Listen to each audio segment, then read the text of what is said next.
através da rede tvm.com.br,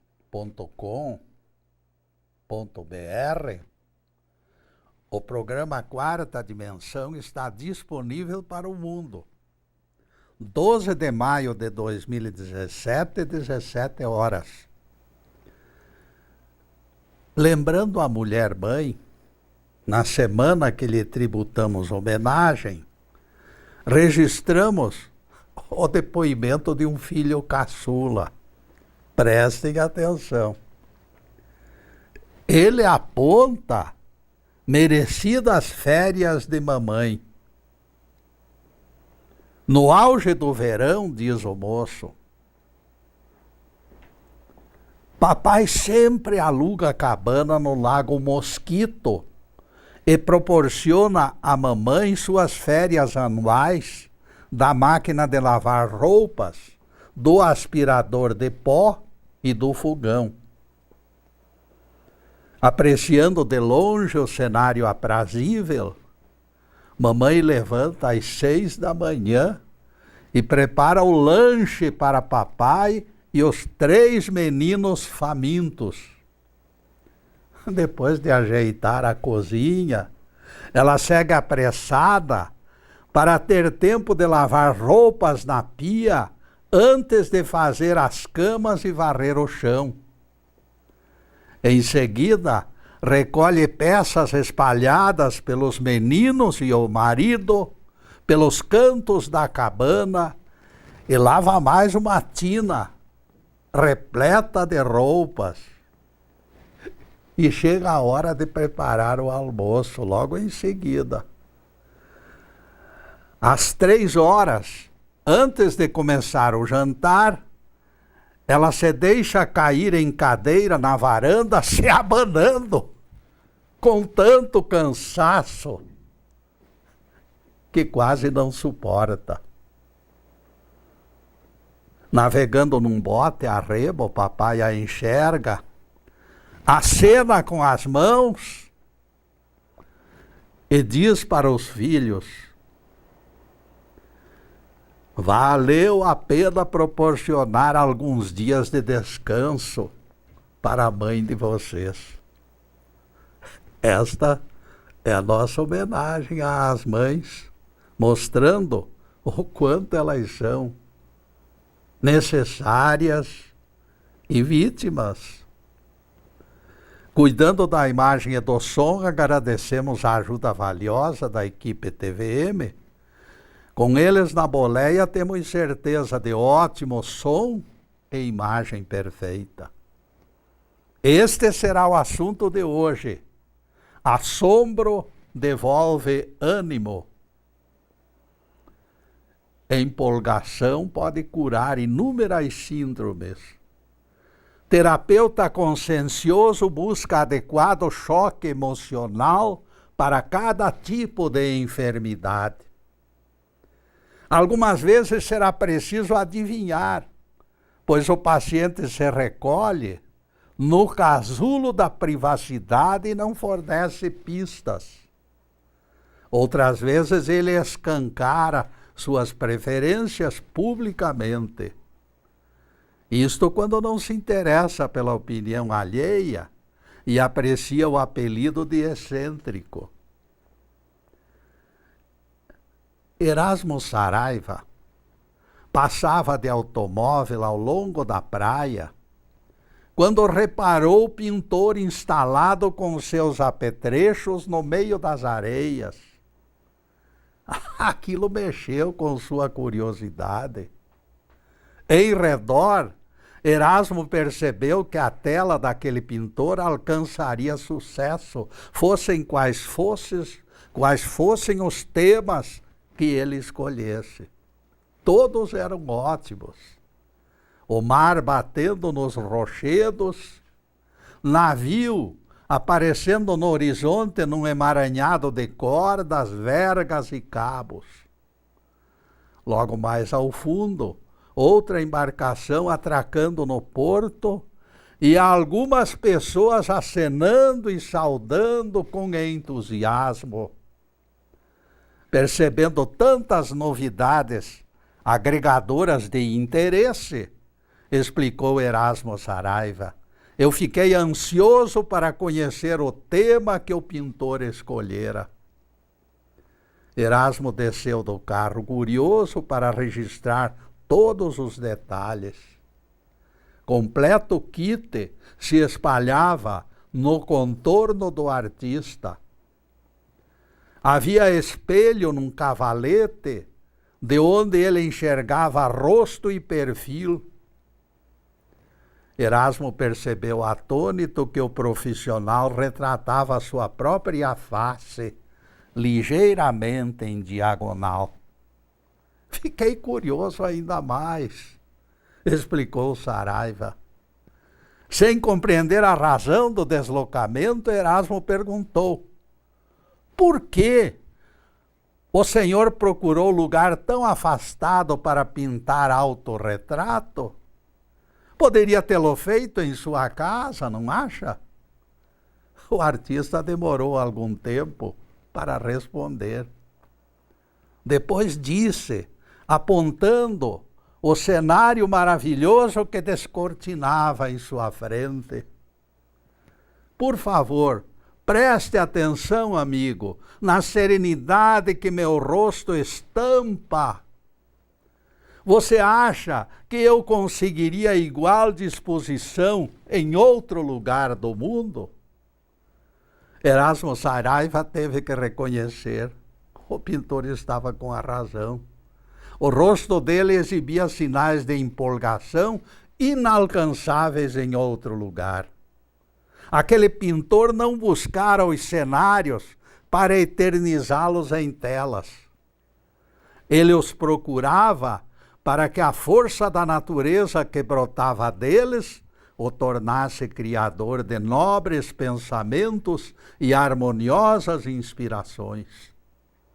Quando a mesmice apaga o brilho dos nossos olhos, a natureza refaz a luminosidade perdida. Desprovidos de empolgação, até nossos passos se tornam incertos, vacilantes e inseguros. Chesterton, um inglês, morava em Arrabalde de Londres, chamado Battersea. Quando arrumava malas para viajar, amigo lhe perguntou para onde ele ia. E ele respondeu: vou para Battersea.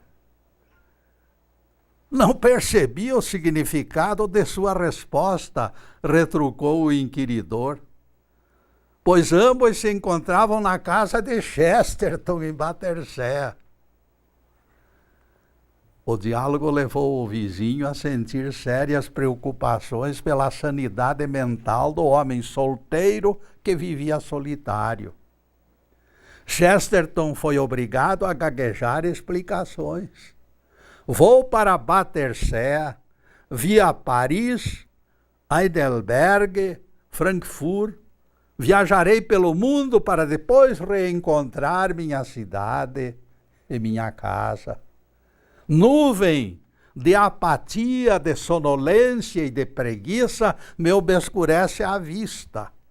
A única fórmula que encontrei para espantar a mesmice foi este périplo que culminará pelo meu retorno triunfante à casa.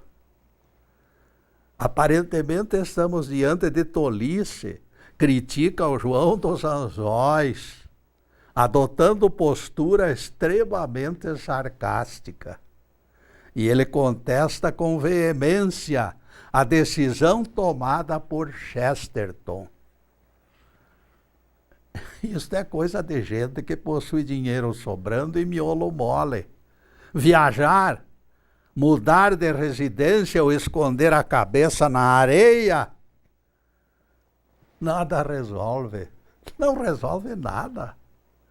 Contrariando o desabafo apressado do João dos Anzóis, o evangelista Mateus revela que a prisão de João Batista fez Jesus mudar de cidade. O texto do Evangelho nos revela com todas as letras: ouvindo Jesus que João fora preso, retirou-se para a Galiléia. deixou Nazaré e foi morar em Cafarnaum. Mateus 5, versículos 12 e 13. Vocês vejam a influência do estado de espírito da pessoa quando toma uma resolução de sair para fora dele mesmo. Nosso rabi mudou-se para a beira-mar da Galileia, nos confins de Zabulon e Naftali, sensibilizado pela violência contra o Batista. Quando nossos lares ficam impregnados por algo deprimente, o despertador emite agudo sinal, agudo som que nos acorda. Todas as campainhas alertadoras são acionadas. Mensagens de fumaça se erguem de selvícolas beligerantes. Tambores emitem avisos barulhentos. Jeová ordena ao patriarca Abraão que se afaste da parentela e se embrenhe no desconhecido para merecer a terra prometida. A mudança aceita pelo patriarca continua rendendo dividendos até hoje, depois de tantos milênios. Abraão mudou para melhor. Caixeiro viajante, essa já é outra história. Caixeiro viajante de loja em Zurique, pintor de quadros em horas vagas, não suportava o triste aspecto do bairro onde morava. Sacudido por estranho impulso, belo dia, insólito desafio apareceu em sua mente. E se me fosse possível garimpar beleza neste bairro feio. E neste bairro feio, meus caros, nós vamos fazer a primeira interrupção em nosso programa para os comerciais do canal, mas é um instantinho só. Daqui a pouco estaremos de volta. Obrigado.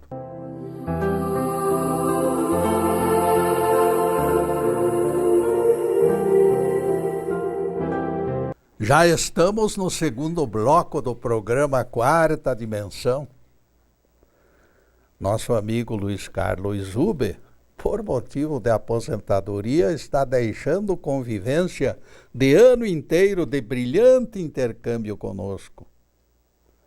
Ao agradecer publicamente sua inestimável ajuda, pedimos a Deus que o proteja e que o abençoe, para que esta nova fase da sua vida lhe seja propícia.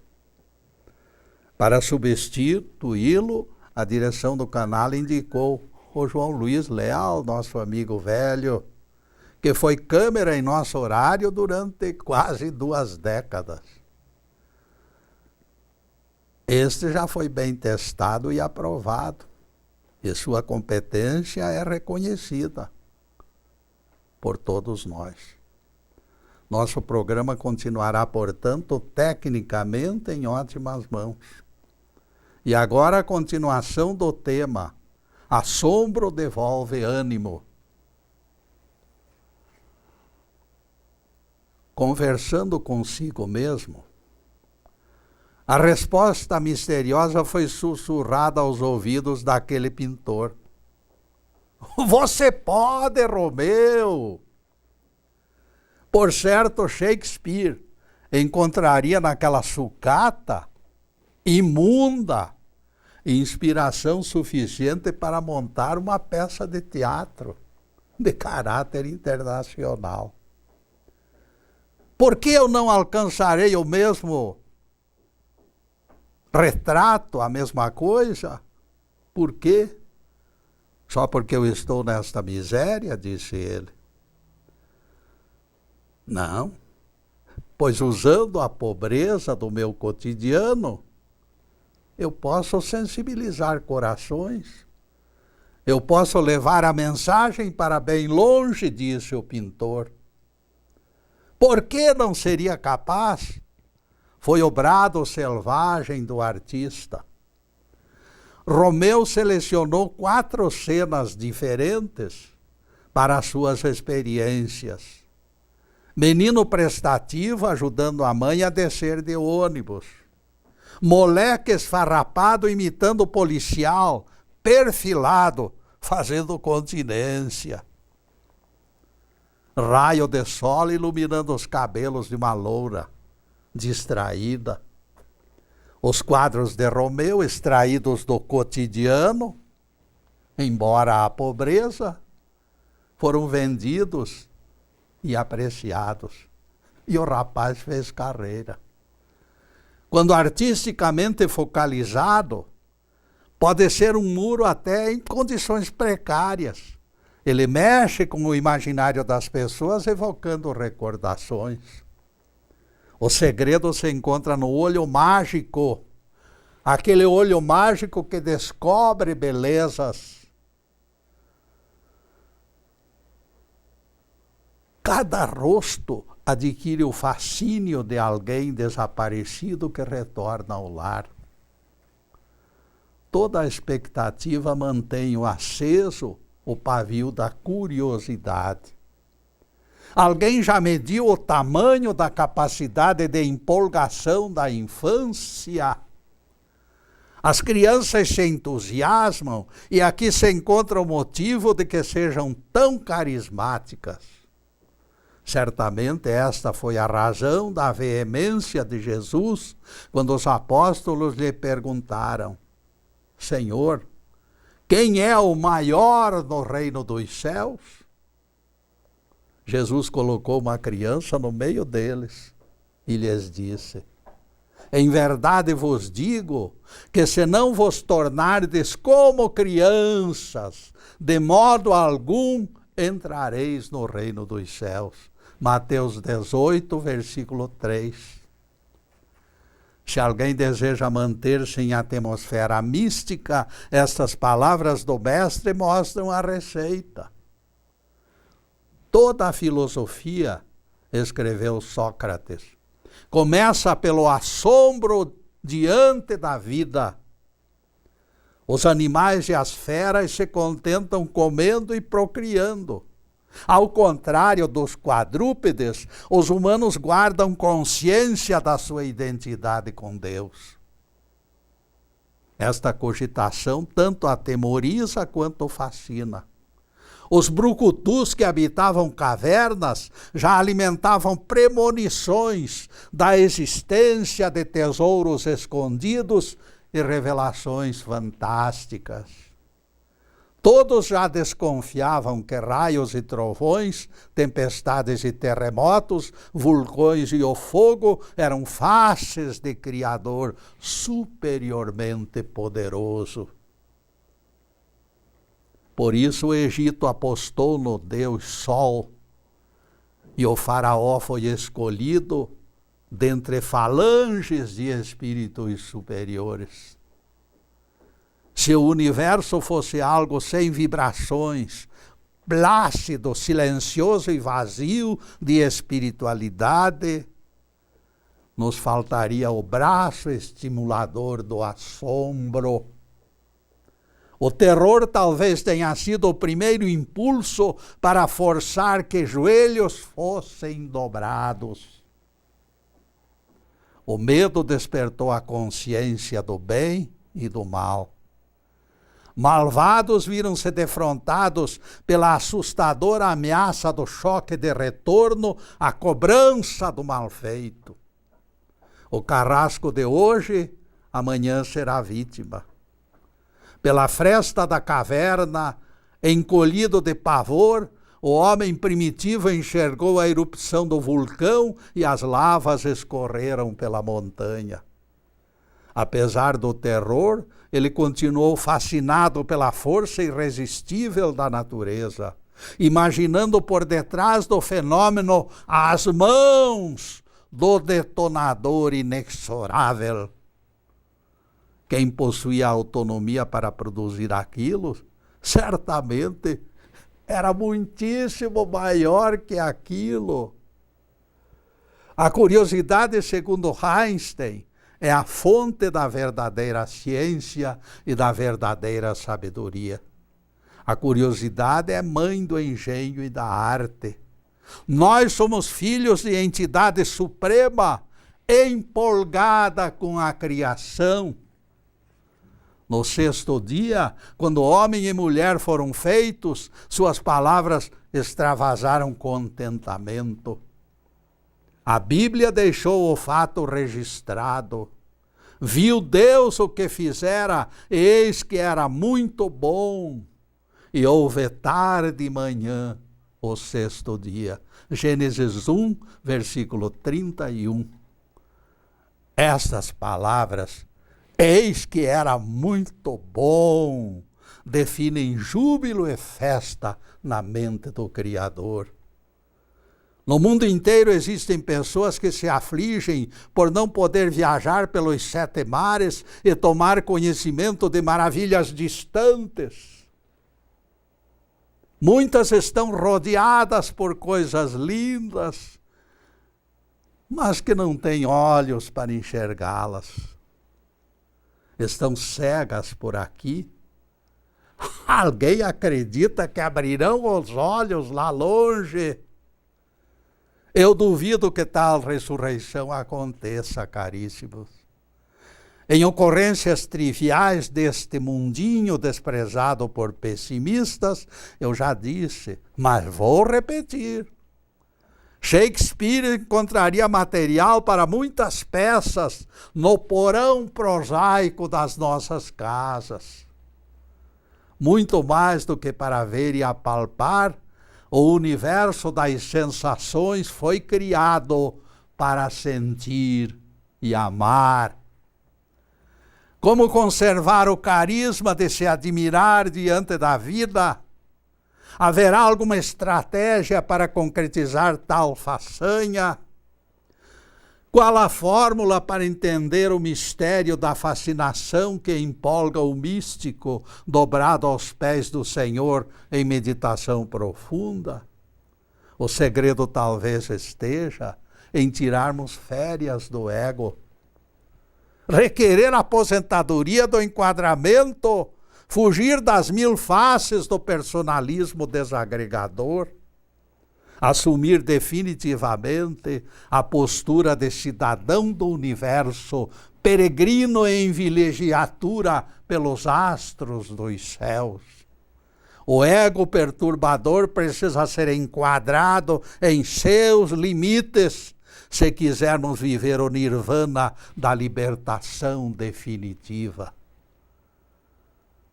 E nesse definitiva, meus caros, nós vamos fazer mais uma pequena interrupção em nosso programa para os comerciais do canal, mas é um zais. Daqui a pouco estaremos de volta. Obrigado.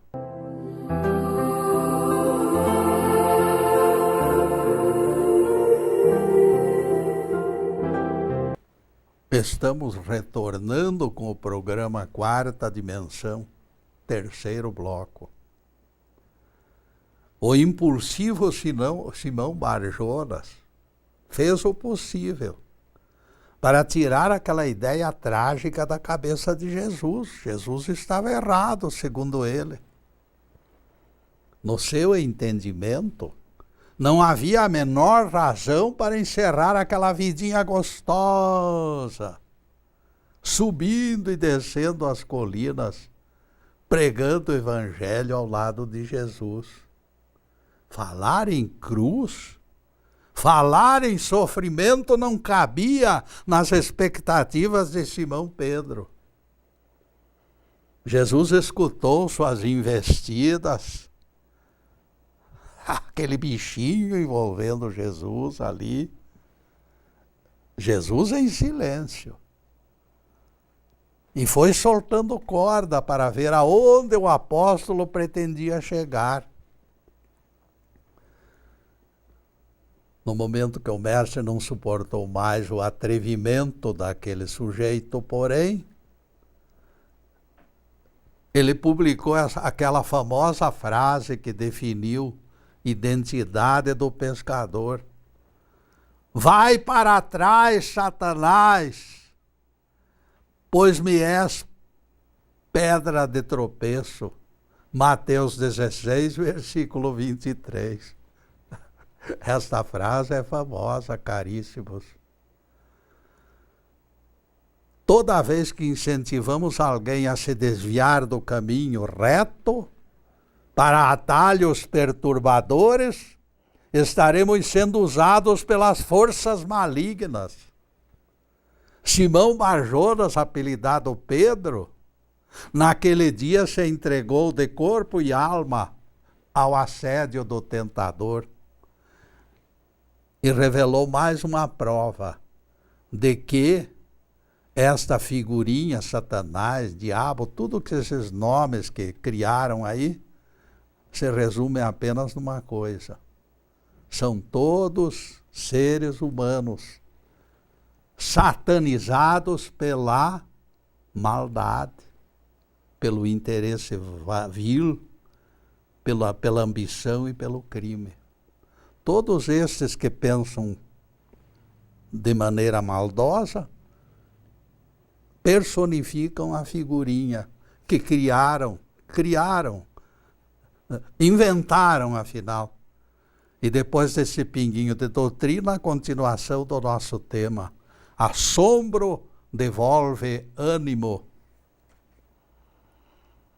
Com o ego possessivo dominando nossa personalidade, jamais seremos livres. O ego insiste em ser idolatrado, privilegiado e considerado maior e mais importante estrela do nosso céu. Enquanto conservarmos o ego gigantesco, estaremos bloqueados na empolgação com as mais fascinantes espetáculos. No início da carreira messiânica, o próprio Jesus sofreu a tentação do deserto que vocês conhecem. Nada mais é do que a tentação da mente. É a mente o bichinho, é a mente o tentador. Aquele ego que lhe fora entregue com o corpo apontou as riquezas do mundo e formulou promessa desafiadora. Tudo isto te darei, se prostrado me adorares. A mente, incentivada pela natureza carnal, tentou enredar o Nazareno em suas maquinações, para torná-lo adorador das coisas puramente humanas.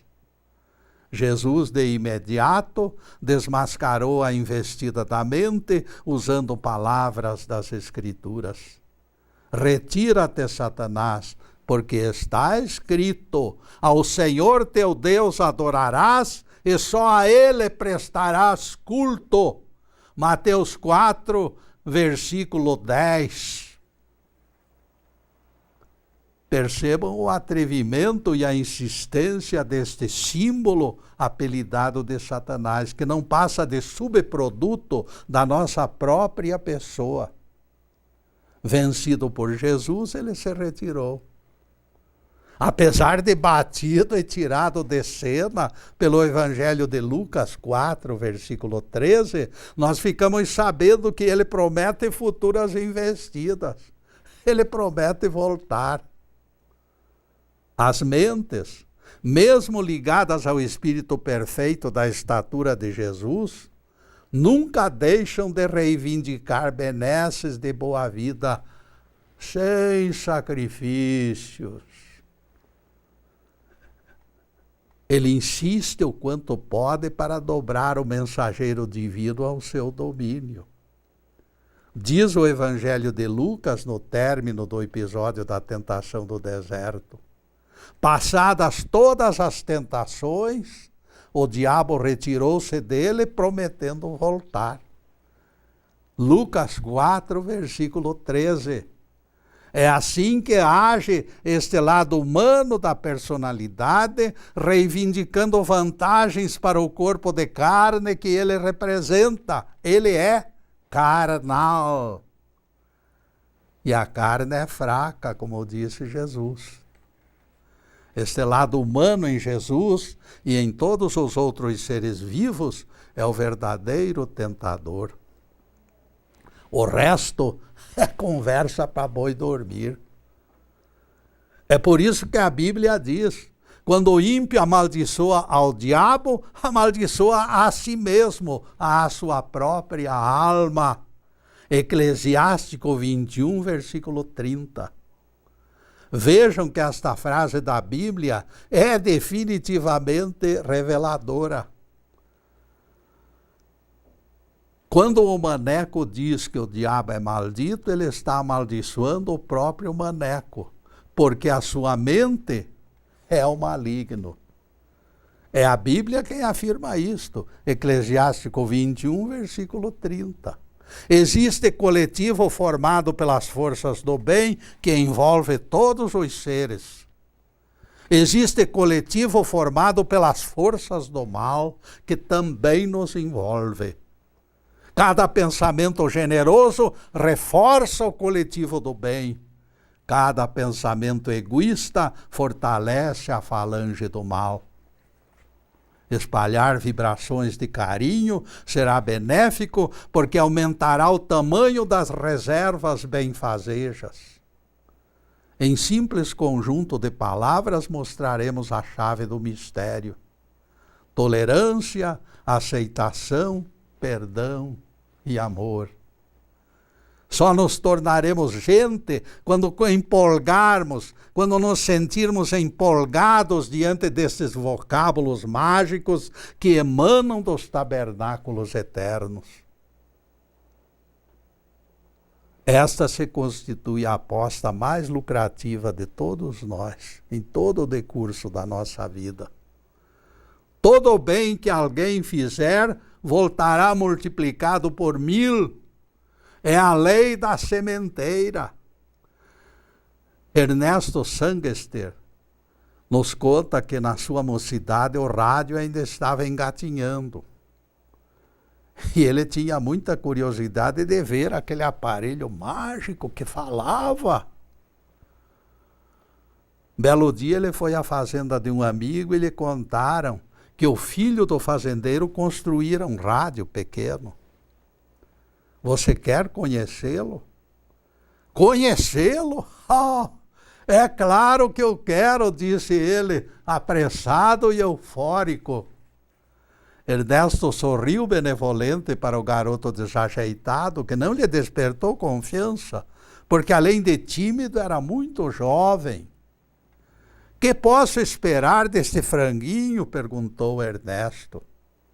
A curiosidade de conhecer aparelho de rádio, todavia, era tão grande que perseverou na expectativa. O garoto colocou fones em sua cabeça e passou a mexer em algo que chamava cristal. De repente aconteceu o milagre. Explosão de música em seus ouvidos. Ernesto olhou para aquela criança com a mesma admiração que Aladim teria olhado para o gênio da lâmpada maravilhosa. A transmissão do som à distância mexeu com os nervos de Ernesto, incapaz de compreender a complicada invenção. A perplexidade do pobre homem subiu ao mais alto degrau de incontrolável euforia. Ernesto se afastou como sonâmbulo, enfeitiçado pelas artes mágicas da tecnologia. Naqueles tempos, meus caros, como explicar que simples caixa captasse melodias e também sons de vozes espalhadas pelos ares? Realmente o rádio, nos seus primórdios, tinha todas as condições para causar assombro. Aliás, a tecnologia tem sido pródiga no campo da empolgação. Quando Edison descobriu o fonógrafo, o chamaram feiticeiro, tão grande a empolgação e deslumbramento. Escreveu ele: tenho 5 sentidos perfeitos. Algumas vezes eu me imagino privado deles para avaliar reação de quantos são necessários. Imagino ouvidos que não escutam canções. e a tristeza me invade. Concentro-me e deixo que as lágrimas de alegria, de gratidão, escorram livremente pelo meu rosto. E neste ponto, meus caros, nós vamos fazer outra pequenina interrupção no programa para os comerciais do canal, mas é um instantinho só. Daqui a pouco estaremos de volta. Obrigado.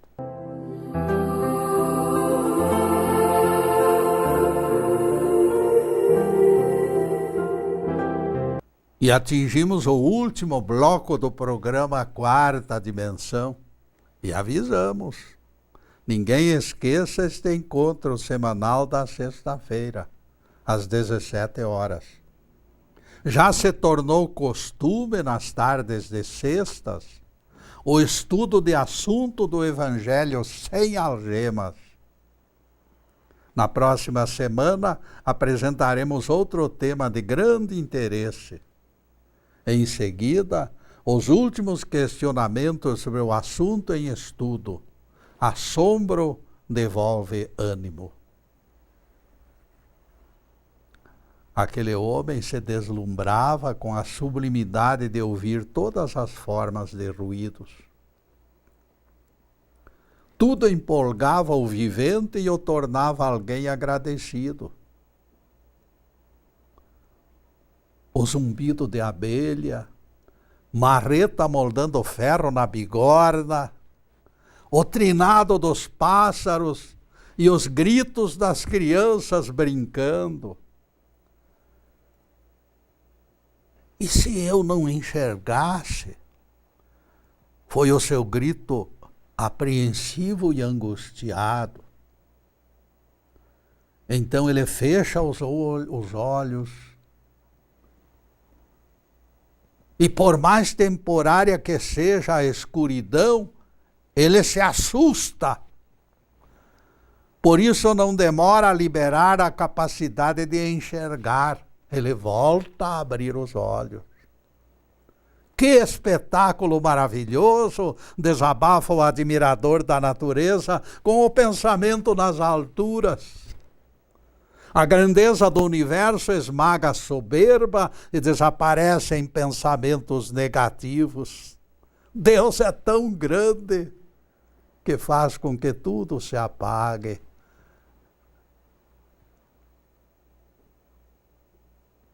Que espetáculo maravilhoso desabafa o admirador da natureza. A grandeza do universo esmaga a soberba e desaparece em pensamentos menos dignos. A vastidão dos campos e as vacas recolhendo gramas verdes sugere calma e serenidade. Precisamos louvar ao Senhor pelos nossos olhos que enxergam, pelos ouvidos que ouvem, pelo olfato que nos entrega o perfume das flores, também pelo toque que nos permite acariciar. Tudo isto vem de Deus. Almas sensíveis sentem Deus no ritmo apressado ou lento dos seus passos, e aqui se encontra o grande motivo que deveria nos empolgar. O Pai Eterno garantiu nas Escrituras que mora ao lado do aflito. O Pai Eterno refrigera as zonas ainda quentes da personalidade, não suficientemente forte para enfrentar provas. Certa ocasião, após a agradável refeição, alguém me abordou no restaurante. Ele me disse com visível tristeza: apreciei seu apetite, Senhor. Pagaria preço alto para sentir mesmo a fome. Então ele contou que nenhuma iguaria lhe despertava a gula. Os médicos não descobriram a causa e há anos ele não gozava dos prazeres saudáveis da alimentação. Comia apenas por obrigação, para recompor calorias e se manter vivo. Percebam, caríssimos, um detalhe importante. Aquele homem de cofre repleto podia banquetear-se sem restrições, sem necessidade de mais socorro, de mais dinheiro, porque ele tinha demais, ele tinha muito dinheiro. Por efeito de causas ignoradas, todavia, o prazer da mesa lhe foi negado. Dinheiro enorme. Gastos com médicos e remédios, foi incapaz de restituir o seu apetite.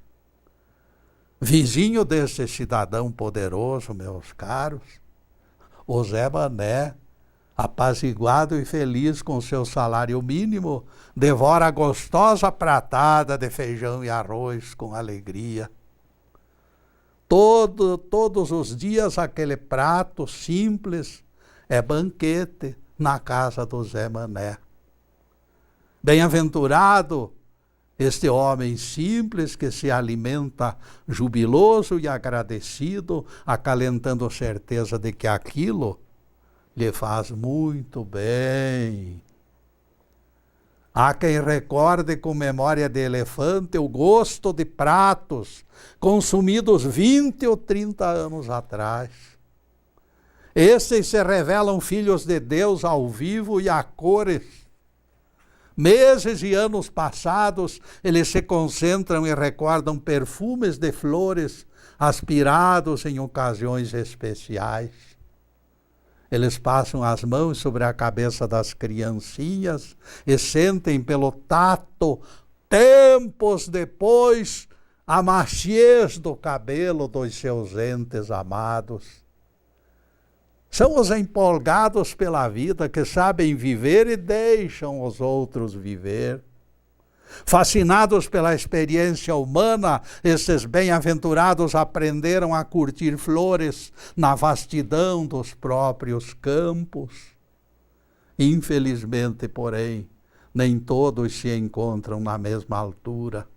O próprio Jesus se encontrava preocupado com aquelas 12 crianças adultas e barbadas que lhes foram entregues pelo Pai. Apesar de 3 anos de experiências ao seu lado, os 12 meninos grandes estavam inquietos.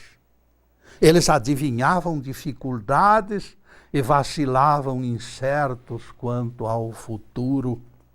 Aqueles meninos estavam muito nervosos. Aquelas crianças grandes choravam pelos cantos e em voz baixa trocavam impressões sobre as revelações de Jesus, de que morreria brevemente. Não fossem palavras do próprio Mestre, eles não acreditariam. O Mestre não podia morrer. O Mestre tinha poder para vencer a morte, por que morrer? Que será de nós? Era grito angustiado de todos. Foi nesta altura que Jesus resolveu agir. Chegou a hora de assombrá-los. Foi a decisão de Jesus. Conduziu Pedro, Tiago e João ao pico de alto monte e, de repente, transfigurado, exibiu corpo e vestes resplandecentes. O evangelista Marcos escreveria mais tarde: nenhuma lavanderia da terra conseguiria alvejar do mesmo jeito. Marcos 9, versículo 3. Para completar a cena fantástica, reuniram-se a eles as figuras de Moisés e Elias que conversaram com Jesus. Moisés e Elias, que já haviam desencarnado há muitos séculos. Este é o grande momento, meus caros. O céu e a terra reunidos. O mundo espiritual e o mundo material unidos do mesmo jeito. Nuvem de repente os envolveu e a todos, e uma voz provinda das alturas se ouviu: este é meu filho querido, escutai-o. Era Deus falando. Marcos 9, versículo 7. De tão atarantado e confuso, Simão Pedro sugeriu 3 tendas para abrigar Jesus, Moisés e Elias. Dá para percebermos a confusão mental de Simão Bar-Jonas quando sabemos que nem Jesus, nem Moisés, nem Elias precisavam de tenda.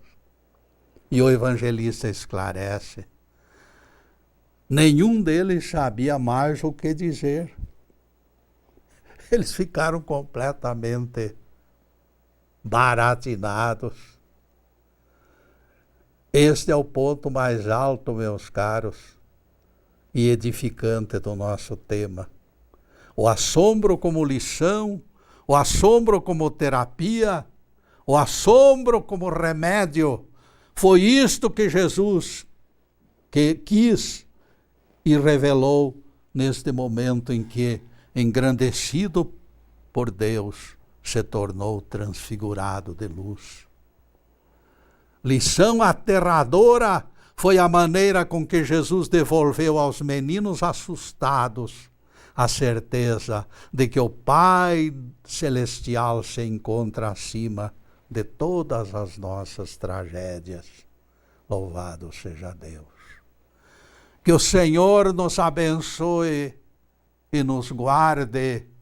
Que o Senhor faça resplandecer o seu rosto sobre nós e tenha misericórdia de nós. Que o Senhor sobre nós levante o seu rosto e nos dê a paz.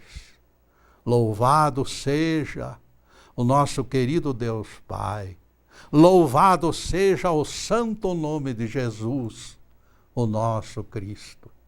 Obrigado, Deus. Obrigado, Jesus.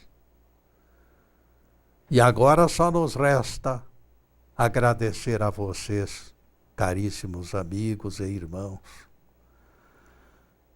Agradecer por esta presença maravilhosa, maciça, solidária.